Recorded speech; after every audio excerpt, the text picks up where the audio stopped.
Let's get started. So my name's Cherelle Martin. I work for the Groundswell Project as the National Campaign Manager for Dying to Know Day. Dying to Know Day is a national public health campaign designed to create a shift in our cultural response to death. The campaign brings to life conversations such as the conversation we're going to have today and community actions around death, dying and bereavement.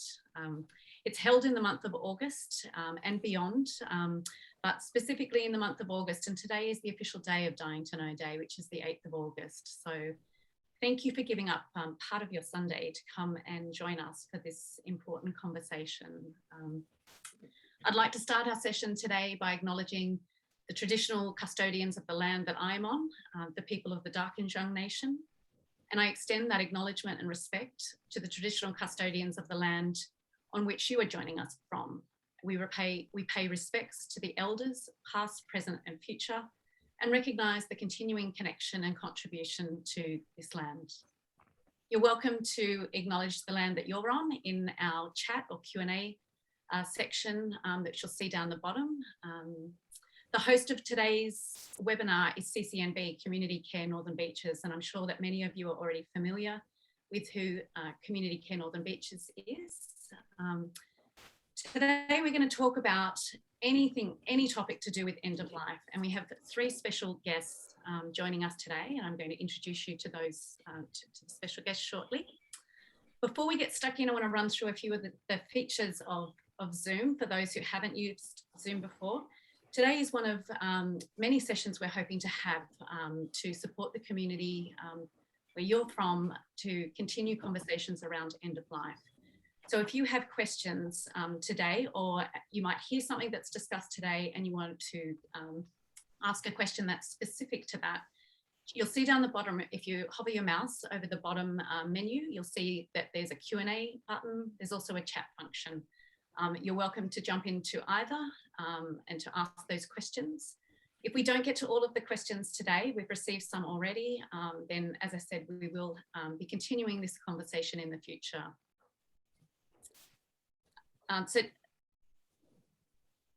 Reach out, ask us the questions. We'll be recording today's session and a version of this webinar will be emailed in the coming days as well. So let's get on with this. Let me introduce you to our guest speakers today. Kate Mcguire.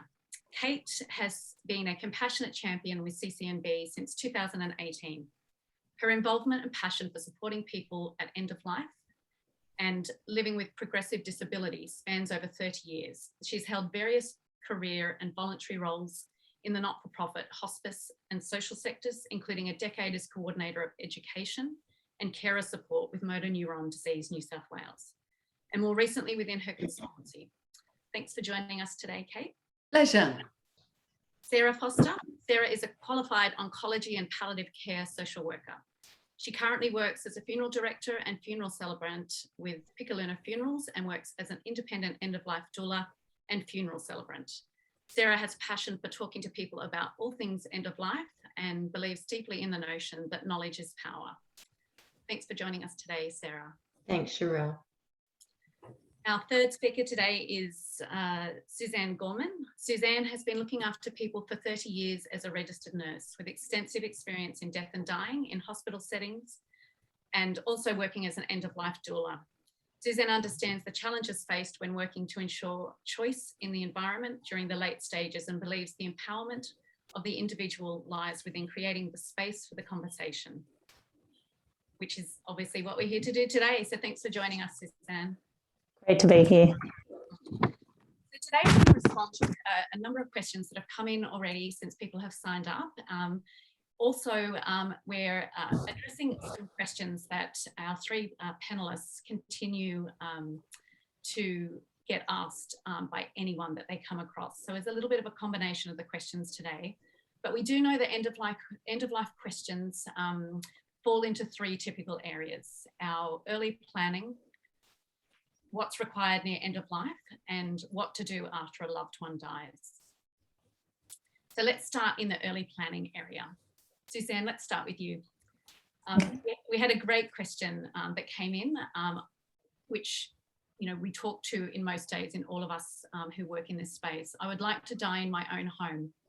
What is required to make this possible?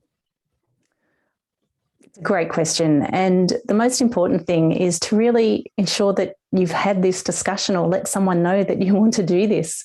It will not happen if no one knows about it. So apart from those close to you, like your loved ones, really important to discuss it with your GP or your medical team who are looking after you, because it is essential to die in your own home. You need to get referral into palliative care and have that palliative care team involved, because they will provide medical support, nursing support, allied healthcare support, help you with equipment, paperwork that is essential for that. The other thing, obviously, you can involve a doula who can help guide you and coordinate these things as well and support you in that space. But staying at home to die requires three crucial things. And at any point, if these aren't met, then that won't happen. So that is making sure any acute issues are managed, such as nausea, pain, stress, making sure that environment is safe for you. Are there any risk of falling, weakness? What are the family dynamics like? Is it really safe with what's going on? And also importantly is that there is enough people to care for you. Dying is exhausting for those around you. So you will need the supports. Other than the healthcare professional supports, you will need supports of your loved ones, your family, maybe your neighbours. And the other thing I would say the most is always have a plan B or even a plan C. Just like COVID, the things we want to do don't always go to plan. But I'll just finish that off with palliative care is essential. Absolutely. Thanks, Suzanne. Can I add? I think that I agree with everything Suzanne said. I think if you've got a willingness, you can make it happen, even with all those challenges that be there, because can sound very overwhelming having all those things, but it's absolutely possible. Yeah, absolutely. With the planning in place, right? Absolutely. There was a beautiful video shared this morning about Dying to Know Day, which talked to our CEO, Jessie Williams. And, in that it said it can take 16 people around you to help you die at home. And yet we know 70% of Australians want to die at home. And so it all can be done. Yeah, a great point, Sarah. Thanks. Yeah. Something I'd like to add to that, people are often concerned that they don't have the medical background, that they don't have nursing skills. And again, the role of palliative care can be to provide some of that support, some of that coaching, so that an ordinary person such as myself without medical training is confident to provide that, to work alongside the existing medical supports and palliative care team to provide that end-of-life care. I think another thing I often like to talk to people about is that there can be a real advantage in registering yourself for something called a palliative ambulance plan. And we can send you information about that later. Now, the difference when you have that plan in place is that should there be an acute need for family to call an ambulance for your care, that the ambulance that will be sent to you has an ability to provide medications that an ordinary ambulance team would not. And that very fact can be the difference between you receiving that care and support at home or ending up in the back of an ambulance and spending potentially your last hours of life in an emergency ward or less than ideal setting. So that's something I'd love to flag as well, just a practical element, along with the fact that the palliative care team has an after hours number. So once your family member, yourself, are registered with that team, which can be done by a simple referral through the GP. If it's 2 o'clock in the morning and you're not sure about something, there is that reassurance of somebody you can phone, somebody you can speak with who's familiar with what's going on. And I can say, Kate, that even from my own experience, a personal experience, even though I'm a registered nurse with 30 years and death and dying experience and I'm a doula, when it came to family, it was a wonder. I really enjoyed being able to have that comfort of that after hours palliative care number. And it was not a problem ringing them. They were so helpful. Nothing was an issue. I think I rang them 3 times in 4 hours. So, you know, it was so comforting having that support. Absolutely. Kate, is it true that that's in New South Wales only? Is that just for anyone joining us outside of New South Wales? I can't speak for whether it's in other states, but I'm going to make the assumption it would be. But let's get that information to people, because that's not my expertise to know it's in Sure. other Yeah. states. We can add that to the email out at the end of all of this. Thank you for that response to that question. It's fantastic. Sarah, I'll go to you next. We have a question. I'm worried about what it may cost my family after I die. What's the most cost-effective option? It's a great question, because I think there's so much mystery surrounded with funerals and how they work and what they cost, and it can be a costly thing. In terms of the most cost-effective option is what's called a direct cremation. So that involves having your loved one collected from where they died, so whether that be at home or a hospital or a palliative care unit. You bypass the mortuary and you would go straight to a crematorium. Your loved one is cremated and then the ashes are either collected or delivered to you. I think it's important to know, though, whilst that might be the most cost-effective, there are many other ways to save money when planning a funeral. You can still do a service, have something more involved and still save money. So some of those may look like having a home funeral. Unfortunately, they're not allowed at the moment during lockdown, but certainly at other times that's available. Having a family-led celebration. You don't need a celebrant. You don't have to have someone paid to do that role. Some families, you can provide your own flowers. You can make your own order of service. Some families make their own coffin. It really can be as creative as you want it to be. Talk to your funeral director. I think one thing a lot of people don't know is if you have a prepaid funeral, people feel like they're locked in with that funeral company. You actually own that prepaid funeral and you can move that anywhere you want.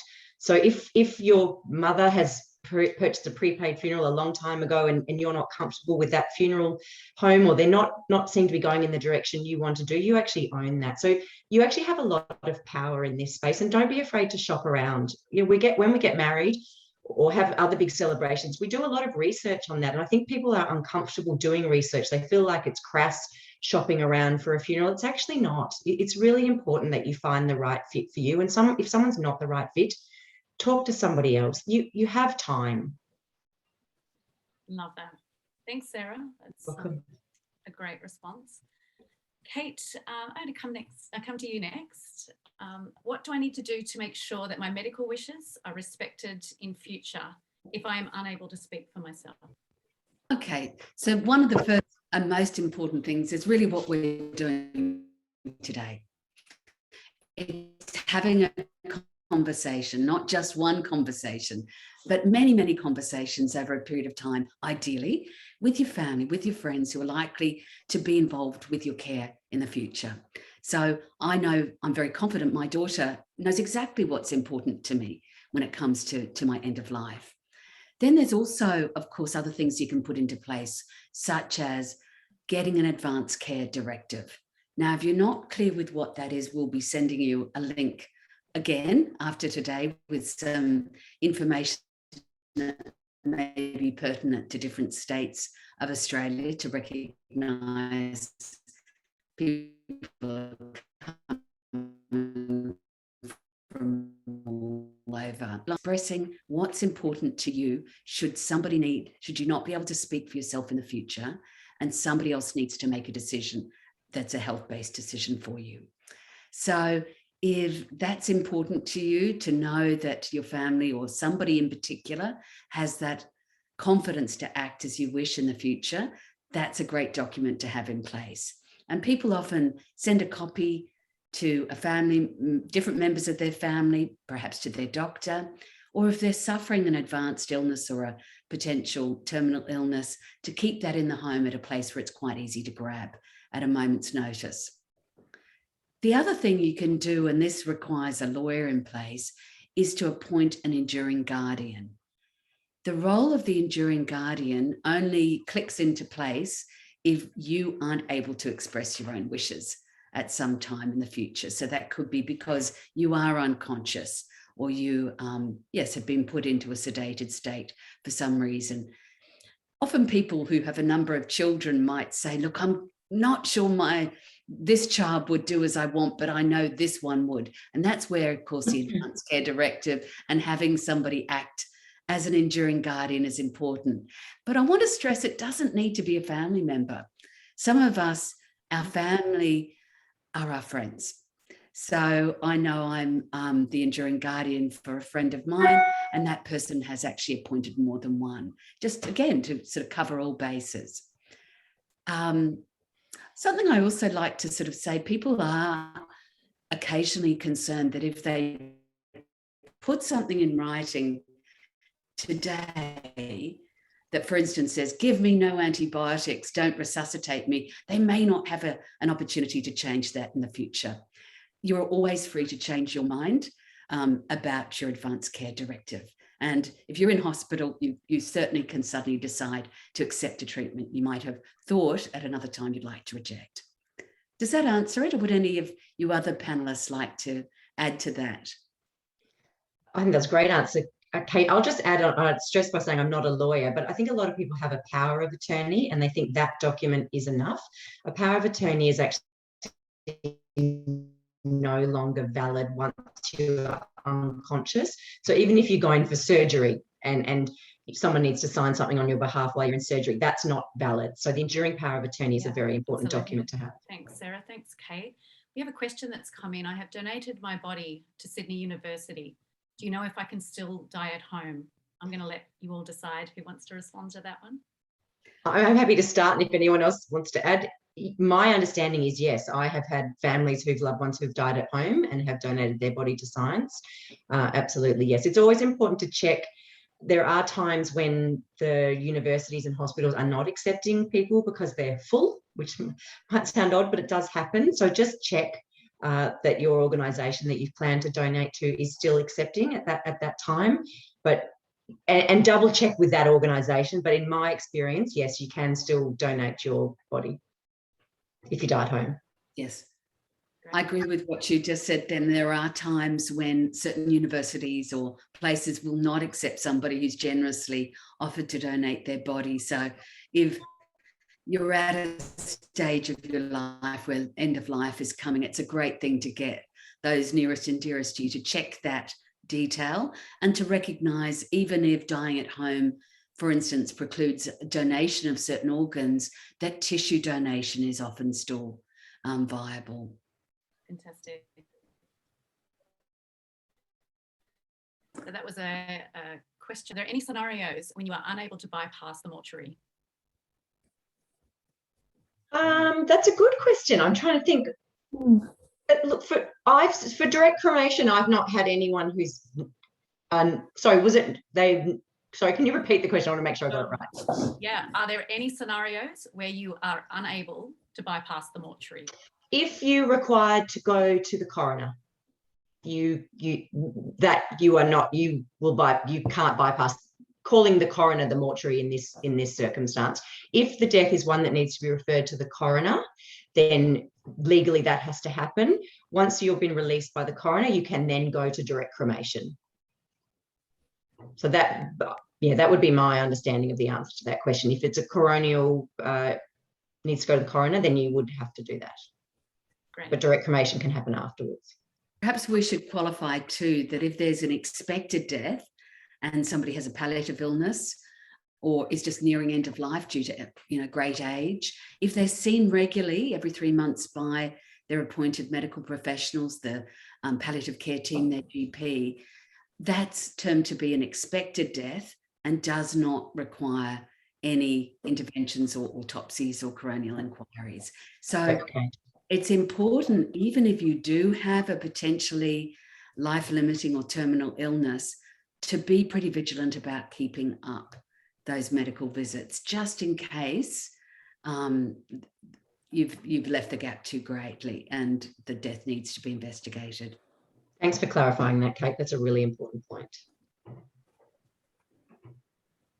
Suzanne, we're going to go to you now. How can a doula help someone or the family of someone who is dying? They can help in many ways. It actually can be quite extensive, so I'll just try and condense it. Yeah. But our main role is that we provide practical and emotional support to that person and to the people around. Getting a doula involved as early as possible is usually more beneficial because time is everything, and our role is really helping them plan. And with time, we have that beautiful length to plan appropriately, just like a wedding or for a birth of a baby.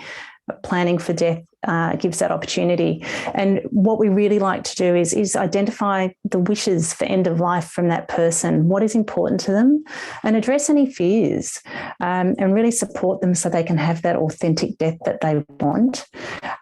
So with planning and preparation, there's often a lot of education around the dying process and what death is, because that's where there's a lot of fear and uncertainty. Definitely holding space and really listening to that person unbiasedly and non-judgmentally, and supporting conversations for them to bring peace to them at that time, to that person. Doing a lot of work to find out what they really want at the end of their life and putting a checklist in place for them. And it could be things that you and I might, the four of us might think about all the time, but other people don't. So who do you want present? Where do you want that to be if it's at home or not at home? What do you want surrounding you? Do you want music? Do you want candles? Are there religious ceremonies or procedures that you'd like to have done? Coordinating a team.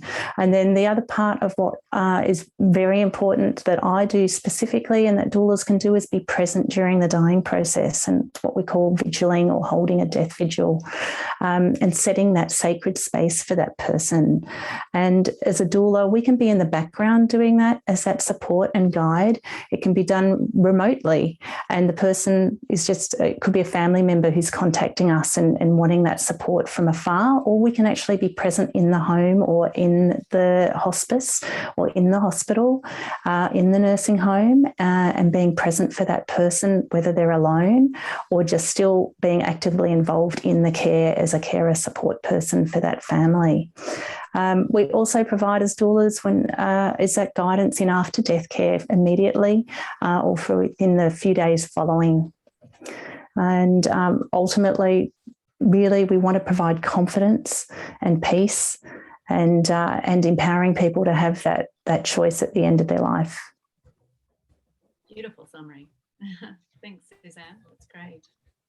We've had a really good question come in from Rachel. My mother has terminal cancer with a short prognosis. She just refuses to talk about her wishes or have those kinds of conversations, and it's hard on Dad. Partly it's because she doesn't believe in any kind of afterlife, so to her it feels a little irrelevant, but that is not the case for those she will leave behind. I find it quite hard to support both Mum and Dad on this, especially as they are overseas. That is a tough one. A really tough one. My first instinct would be to say, Rachel, see what support you can set up for yourself. And that may be speaking to somebody like a doula, somebody that's got a lot of expertise in end of life to support you in knowing how to open these conversations with, perhaps with your father more than your mother. The other thing is there are some really great resources on Palliative Care Australia website. You might want to look there. Other organisations like Violet also have some great resources, Groundswell Project. So these will all be provided for you afterwards. We can send them out. It's quite a natural thing for somebody who's facing end of life sometimes to not want to actually talk about it, particularly, and I don't know your culture, but in some cultures, there's actually a real belief that if you even talk to the person who's dying about the fact that they are dying or tell them that they are, that may hasten death.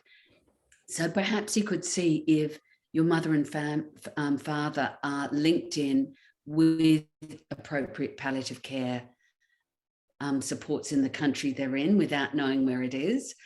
And often that palliative care team can have a lot of expertise in coming in and very gently and very sensitively initiating these difficult discussions. And I would echo. Sorry, Suzanne, you go. Yeah, I was just going to say that I would echo what Kate is saying exactly.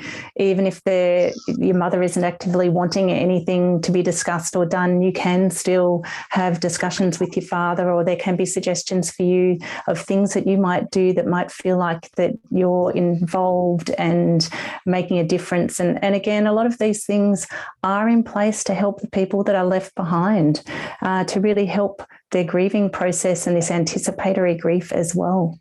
But there are resources and people who can help you to guide you in this process.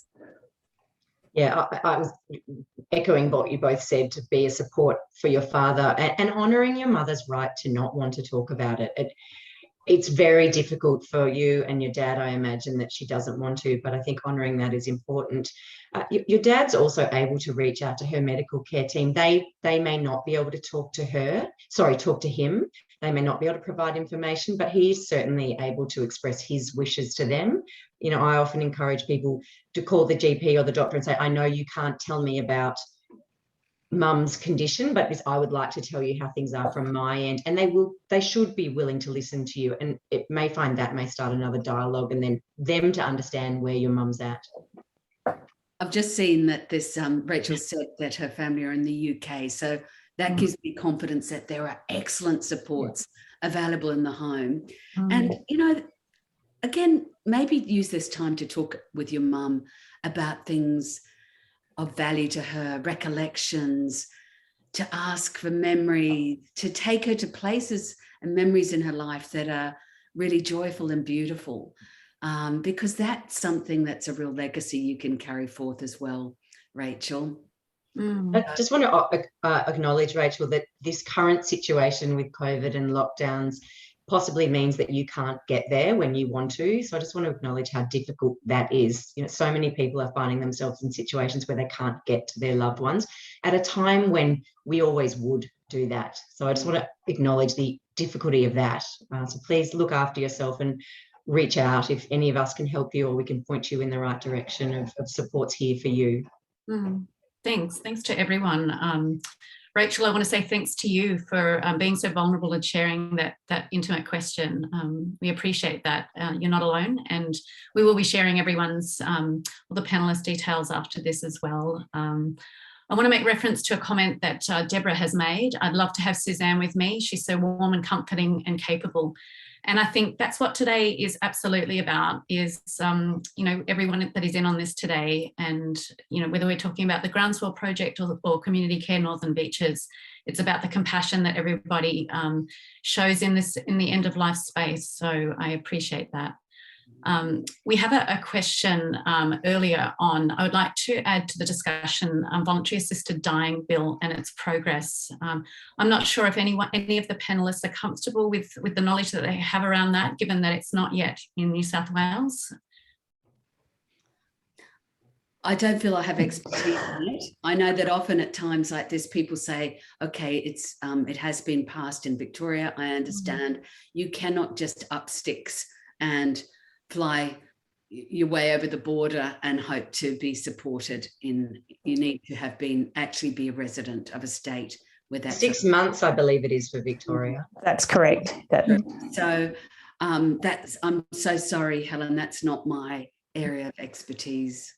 They do have a 1-800 number that is available for it's a 1-800 number. So I have encouraged people to call that because they were quite insistent on wanting information. So I've suggested people call that, even though they're not eligible in this state, in New South Wales, for BAD.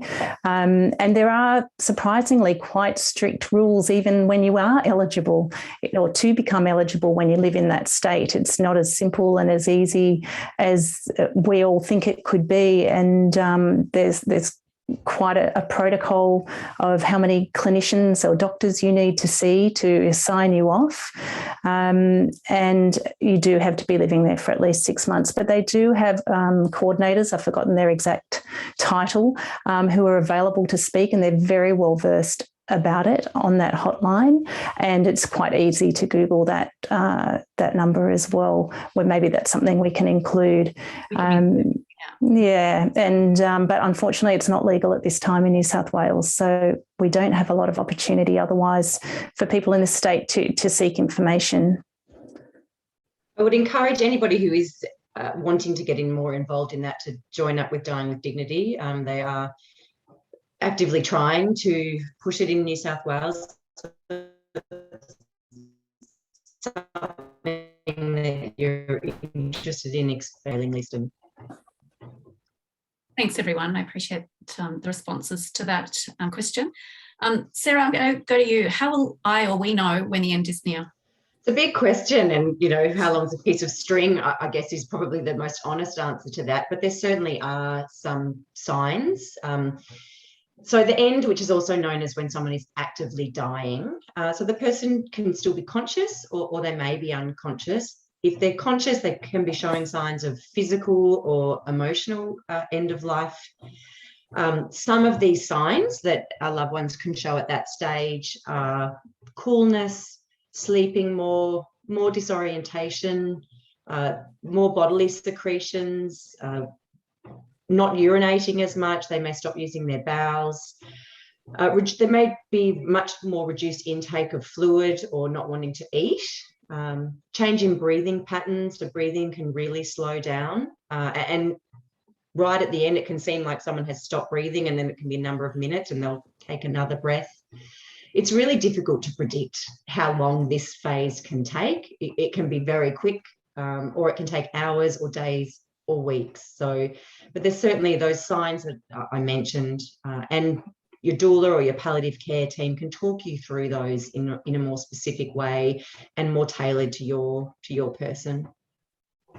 Yeah, and Suzanne can probably add things. Yeah, I was just going to say that yes, look, becoming drowsy and sleeping more really is very common in the lead up. But saying that, some people do have these moments where they become awake and energized, and it's almost like a false sense of hope for the family who think, oh, they're not dying. And, they might even want to eat food again at that time when they've already stopped eating. But this may last about up to 8 hours, or sometimes a bit longer. Sometimes it's brief. And then they'll go back to being sleepy again. And some people will go through all of these things that Sarah mentioned, but others will just experience some of them, and it just transitions quite quickly. But I just reinforce what Sarah said. It's really how long's a piece of string. We're so different. Everybody's death, albeit the same, is different.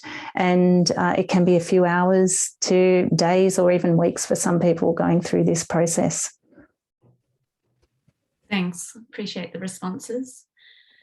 Kate, a question to you. If a family member dies at a hospice or hospital, is it possible for their body to come back to our family home after they've died? Well, once again, it does. There's always, if it's in a hospice setting, it's likely to have been an anticipated death. Mm-hmm. If it were in an emergency ward or intensive care environment, it may not be an expected death. So that's, I guess, the first question I'd be looking at.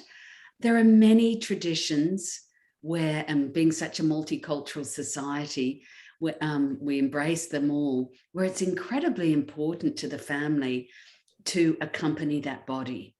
And that could include accompanying that body when it goes through an autopsy process, being nearby. So the short answer, is it possible, is yes.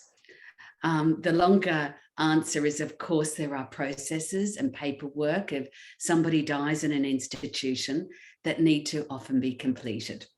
The death needs to be certified in order for future insurances and access to accounts and all sorts of financial matters to be addressed. But this ability to take someone home is incredibly important, as I said, in many cultures. You may want to do that through a funeral director. Sometimes people do have the body prepared in some way before bringing it home, either for a viewing or for some other kind of ritual. It might not be a home. It might be in some cultures, there may be more like the ancestral home or the Mcguire, for instance, in the New Zealand culture. So if that's something that you and your family would like to do, it's, again, a conversation to start having in advance, so that it just makes it all a lot smoother. So you've already know who to call, what to do, and what steps to take. Just from a legal standpoint, in New South Wales, you can have a loved one home with you for up to 5 days. As Kate said, that can be that they died in hospital and that they can come home, but legally, and if they die at home, you can legally have them home for 5 days. There are a number of people in the community who have what are called cooling beds, which are a very practical point of view. It's a piece of, lost my words, but it's a bed that you put in, a bed that you put, a pallet. Thank you, Kate. That's exactly what I was. A pallet that you put under you, which under your loved one, which is cooled, and it keeps the vital organs cool. So that's certainly an option and important to do. And your doula or palliative care team can talk you through that, because caring for someone after they died at home is a process, but like caring for them before they die, it's absolutely something that you can do. If your loved one dies unexpectedly and they're required to go to the coroner's, often it's tricky because you do have that 5-day rule. So if they are with the coroner for longer than 5 days, unfortunately, you're not able to bring them home. However, your funeral director would be able to assist you to do viewings, and that can be over many days as well. So there certainly are options if you can't bring your loved one home. Something I'd also like to touch on, and thank you so much for that, for your words there, Sarah, is that sometimes people are hoping most dearly for the person they love to die at home, and for reasons outside of their control. And that may even be somebody moving towards end of life more swiftly than anticipated, that person ends up dying in a hospital or hospice environment. What I want to say is you can make that place home if you want to. That even if you have a wonderful team of medical health professionals caring for the person you love, you too can care for that person you love.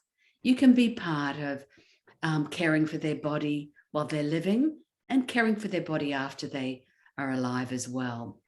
And again, because that's a very tender and beautiful process, you know, just know that you don't have to apologize for asking for that, or for asking to remain with the body of your loved one in a hospital or hospice or nursing home setting for as long as you require to have the conversations you need with that person after life, actually, to bring in family, to bring in friends, to do the rituals and the things that are really important to you to feel complete with that person's life.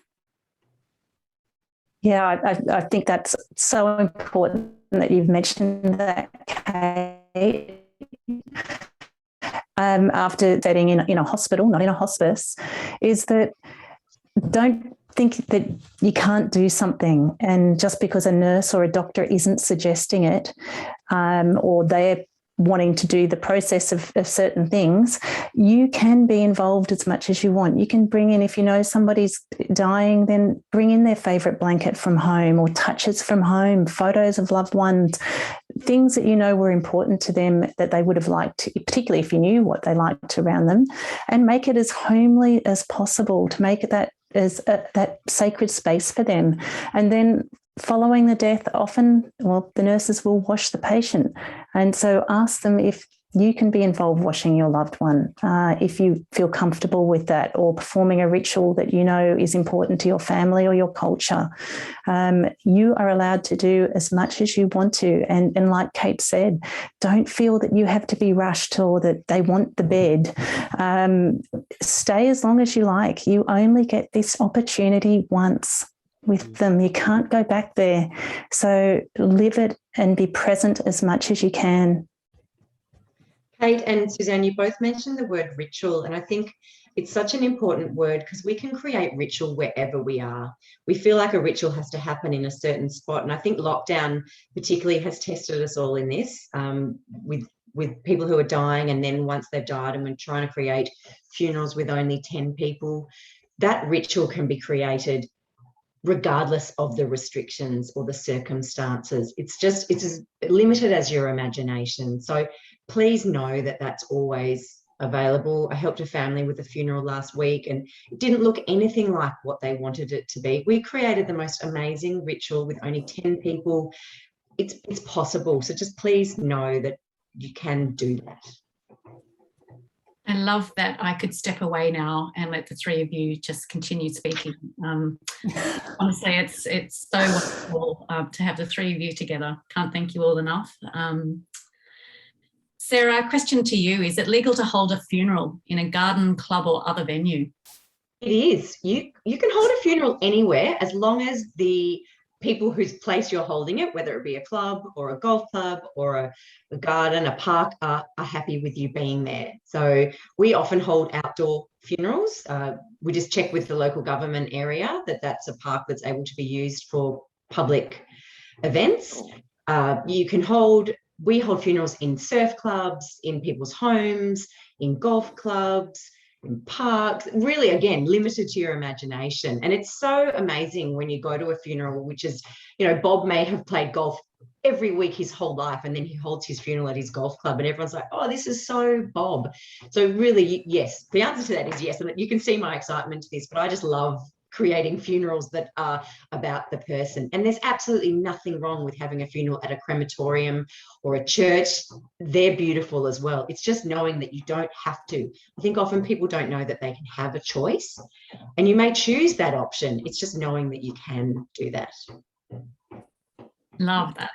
Add to that as well, and I think we touched on it before, that even if you do have a funeral director involved, it doesn't mean you can't lead the whole thing yourself. Absolutely.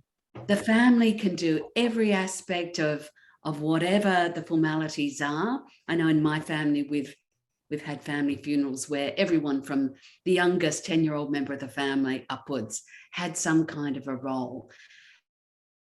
And we haven't really used the funeral director to do anything other than to transport the body, which was an important job that we were grateful for. So to encourage you to sort of realize again that there's a real richness and a legacy you leave by perhaps coming together as a family or group of friends to consider how you would really like to honour somebody's life. I think Suzanne made the point before around hospitals, and the nurses and doctors may say things have to be a certain way. Some funeral directors say the same thing, but again, it doesn't have to be. There are some legal things that have to happen. There are documents that have to be signed. But apart from that, you don't have to do it a certain way. I love that Jessie Williams has added a ritual can be even a simple act of lighting a candle like Suzanne has in her background, which we all commented on when we first set up this morning. So yes, very much so. Great point, Jessie, that it can be something really small, but yet so powerful. Yeah. Now a segue here that it's to talking about scattering of ashes, which might be leaping ahead a bit. Not at all. We talked about the freedom to hold a funeral in so many locations people may not imagine. The same doesn't necessarily apply to the scattering of ashes, which can be littering, regarded as littering. And often people do have a beautiful thought that they're going to dig a hole, they're going to throw the ashes in and plant a tree. And that often doesn't go so well because the ashes do not form a good environment upon which to plant a newborn tree. And what will end up happening is that tree that's supposed to honour the life of the person could potentially and probably will end up dying. So just get a little bit of information about where you can scatter ashes before you do so. There's a difference with scattering ashes around a living tree. There's a certain tree in Centennial Park that possesses the ashes of my parents and my aunt. It's what we call our family tree, although we have no ownership to it. So that's not damaging to a matured tree. But going along and throwing it into a small creek, for instance, might not be a great idea. So look into the environmental impact. Thanks. Great point, Kate. Yeah. We have a question that's come in from Titania. How much is it to hire a doula or funeral celebrant? Sarah, do you want to say? You start, Suzanne, that's fine. The costs will vary, and for doula rates, I go by an hourly rate, but I also have fees for a number of hours. I also have a vigil rate that goes over a 24-hour period. It is a fee for service, and so there is a cost involved, but it's such a small cost compared to funeral costs, for example, that I see as quite a relevant, vital, negligible fee. And some people pay a lot more for other things that I don't see in my personal world as needy. Sarah, I'm not sure if there's anything you'd like to add to that. I'll just add about the Celebrant fee. Again, prices vary greatly.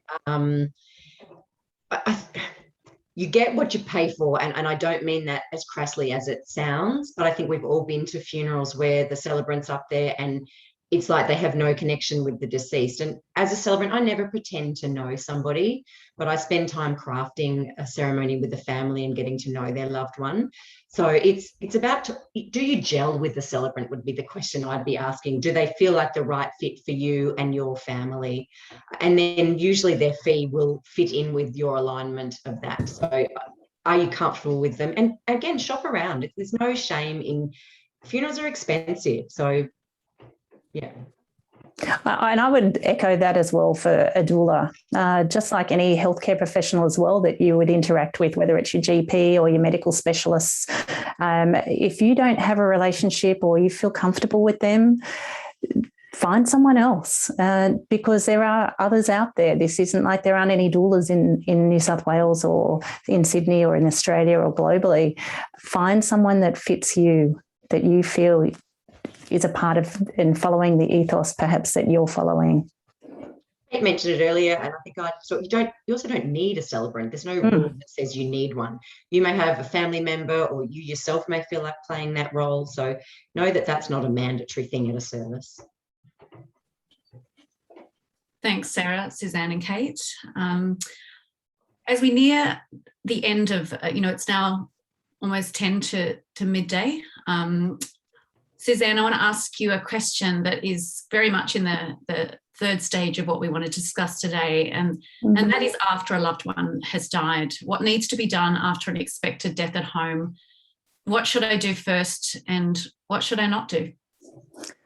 Key word here is expected. It's an expected death. So what I'm going to suggest is different for an expected death versus an unexpected death. So for an expected death, and Kate had mentioned this earlier, is that we don't need to call an ambulance. And the key thing is don't rush, don't panic, and enjoy that. If the word might be the wrong word is to enjoy, but place yourself in that moment and utilise that moment for what it is. I'd say to people all the time, go and put the kettle on.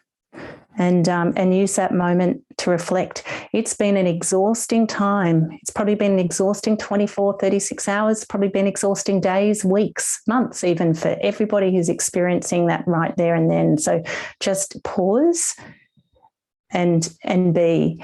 And from a practical perspective, when somebody has taken their last breath, I would say close their eyelids. Our eyes tend to stay open, so close the eyelids gently and straighten their limbs. If they've been sitting up, then maybe just lay them down on one pillow. And again, if there's rituals, we keep mentioning this word, but if there's rituals that you would like to perform, or that the person who's just died would like you to have done or to do at that time, then do those. But again, there is no rush.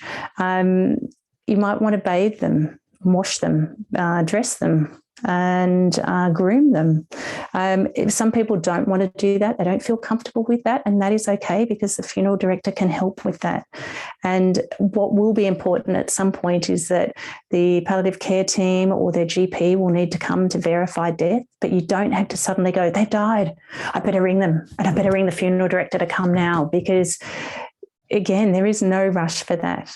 And particularly if the GP, if this is an expected death, the GP or the palliative care doctor and team will be aware that this is probably imminent. So they will expect a call at some point. But there is no rush to do any of that. And what will be important when you do make that call is that the funeral director to transport that body will need that verification of death. And again, this can be a very peaceful yet somber time, and it's a really great time to reflect and really be fully in the moment. May I add to that? Thank you so much, and I think you captured that beautifully. People are often a little bit concerned about what will happen after death, and there can be misconceptions about there being a lot of bodily fluids that might suddenly start to come, and concerns around that. Practical things you might want to think about: if you're in a heated home, you might want to turn to heating. If it were summer, you might want to bring in a few fans, or I've provided a portable air conditioner at one stage for a friend who died at home, just to keep things a bit cool.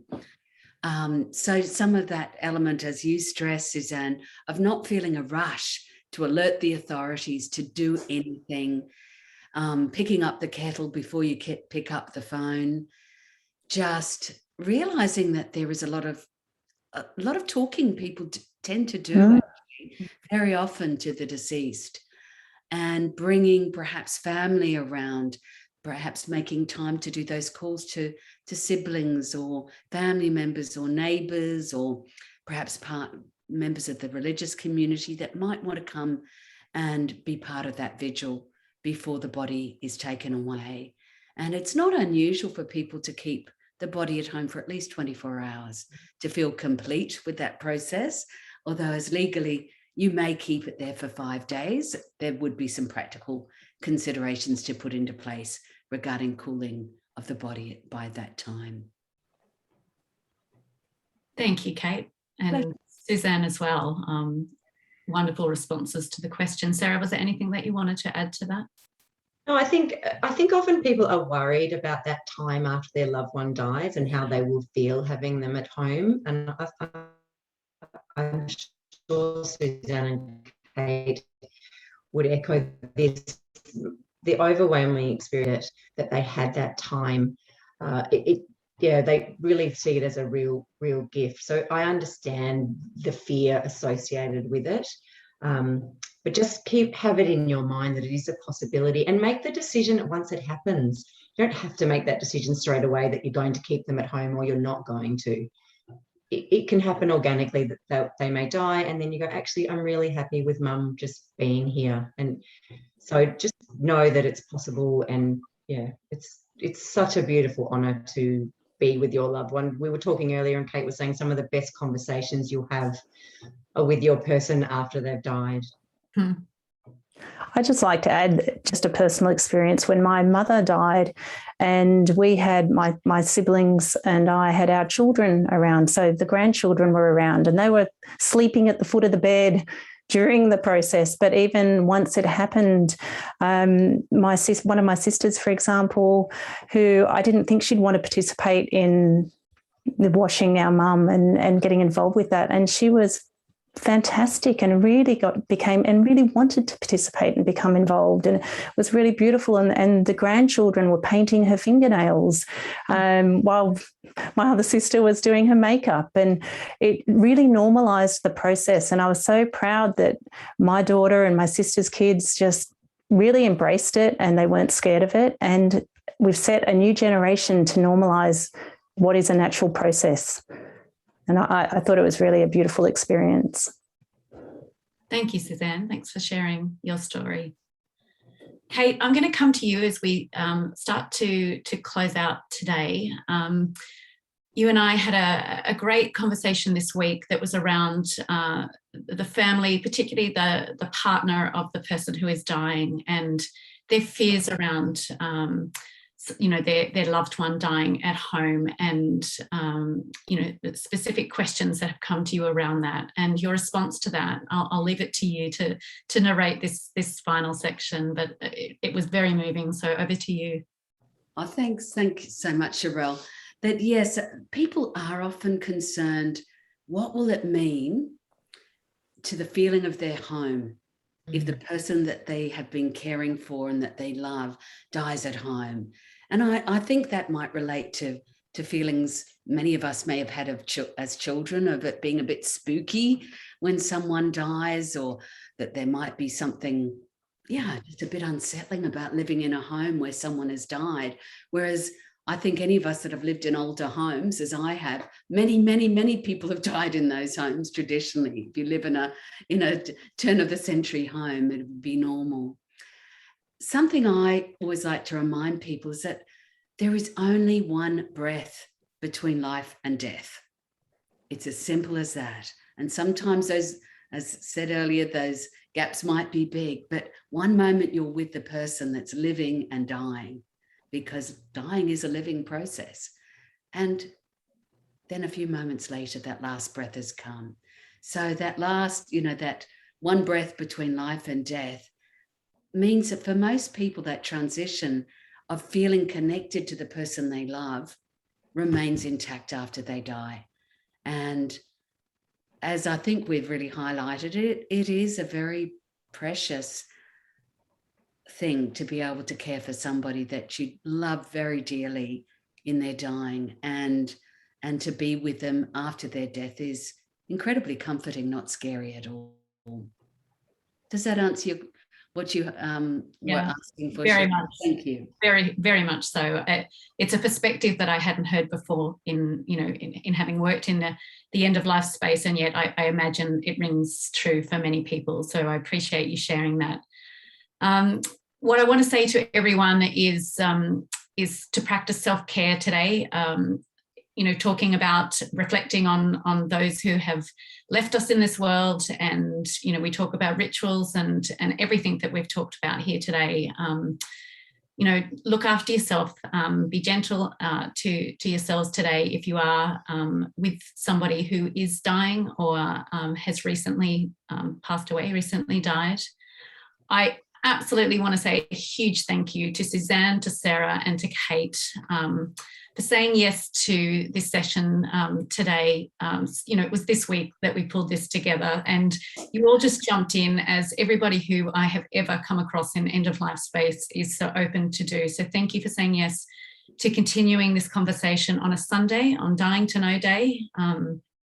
So appreciative of you all. To Libby Caskey from CCNB, who is behind the scenes talking to you all and helping you all with any issues you've had. Thank you, Libby, for making this happen, and always being your effervescent self in saying yes to many things. So this recording today, we will be sharing in an email out to everybody, and also anything we've referenced in the session today, we'll include links to that. What we really want you to tell us is what other questions come after you sit and reflect on today. Help us to shape what future sessions can look like. We want it to be in response to what you want to hear. And, we're always willing to share what we know and what our wisdom and experience may be. But we want to start with you. So please let us know if any questions come up. Enjoy your Sunday. It's rainy where I am, and that's okay on a Dying to Know Day. Thanks to everyone. Enjoy the rest of your day. Thanks, Cherelle. Thank you for facilitating today, and thank you everybody for coming along. We will take note of some of the links and recommendations made as well in the chat box. Absolutely. Yeah. Thanks, everyone. Appreciate your time. Thank you so much. Thank you very much. Goodbye.